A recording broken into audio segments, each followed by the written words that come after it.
Hi guys, it's Richard Sir Salverston and Duke coming at you from Las Vegas, and wanted to talk about the announcements that just came down over the last 24 hours. Malcolm Subban, injured, upper body injury, has been put on the injured reserve list, and Maxime Legace has been called up from Chicago.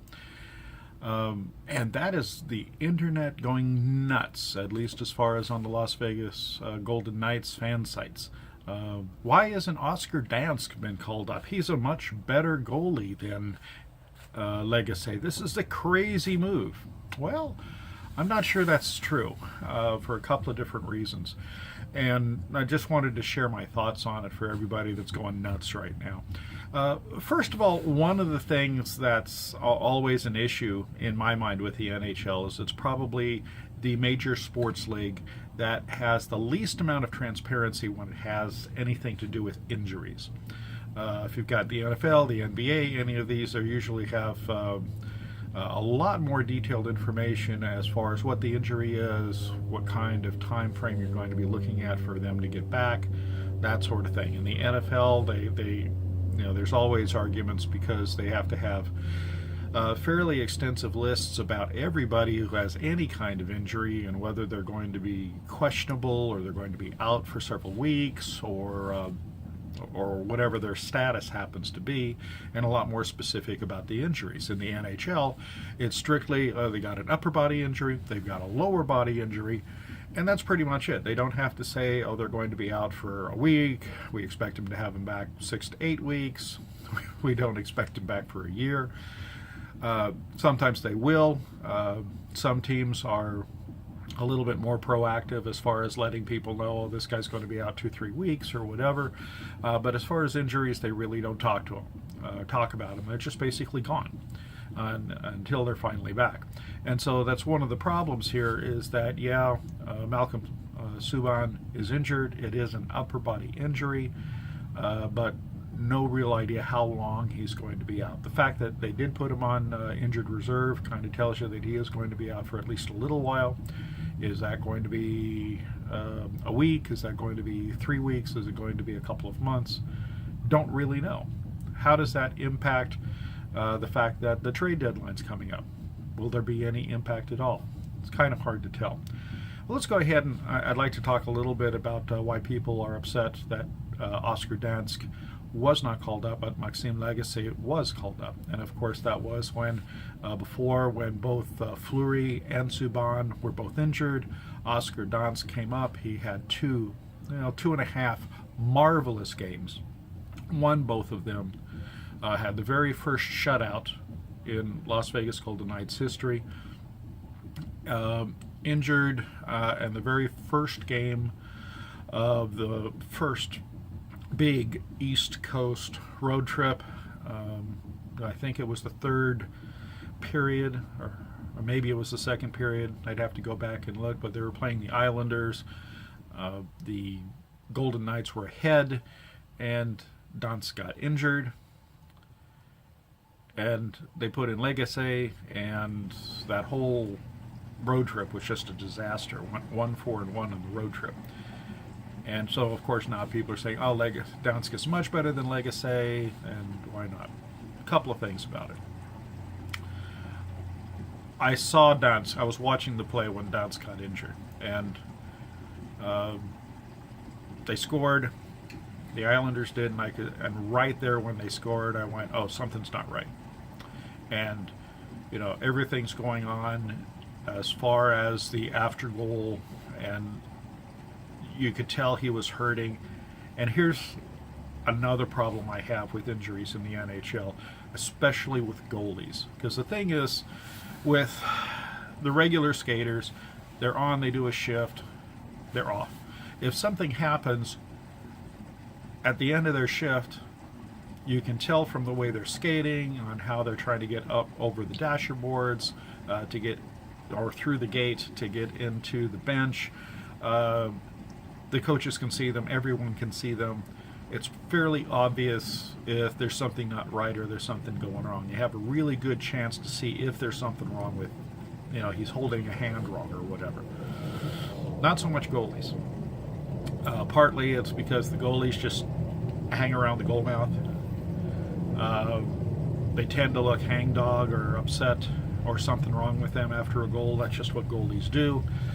They're not doing a lot of skating around, and there's a lot of other stuff going around. So, once the goal is scored, you really don't look at the goalie. You're thinking about, okay, well, they just scored a goal, or we just scored a goal. What are we going to do next? You're not really paying attention to the goalie. So if the goalie got injured, it's really easy for it to pass off because he just stays out there. He's got a lot more equipment on. You can't see him as well as far as how he moves unless things are getting really active.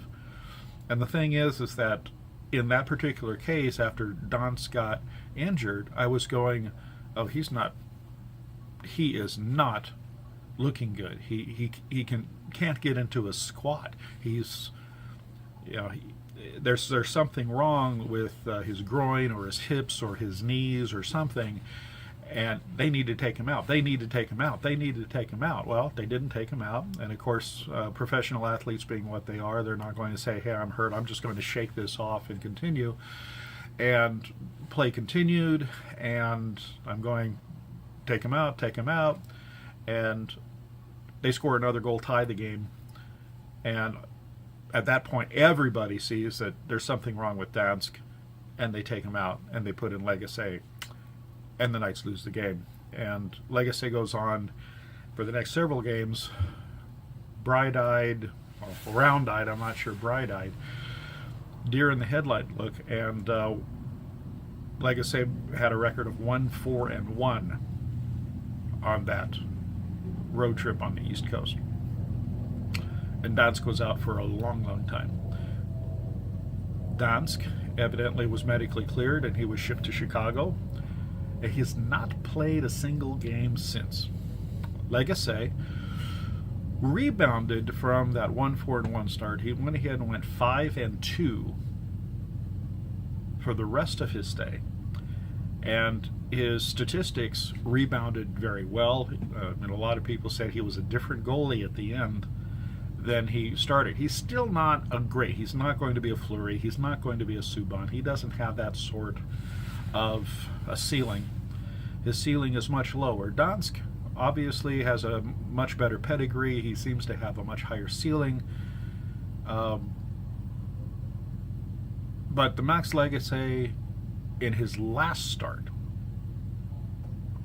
was completely different than the Max Legace in that first road trip. And then, of course, Subban and Fleury got healthy, so Lagace went back to Chicago. And even the people in Chicago have been saying, since Lagace came back from being up in the big club, he's a completely different goalie. He's much better. And his statistics and everything really, really prove that out.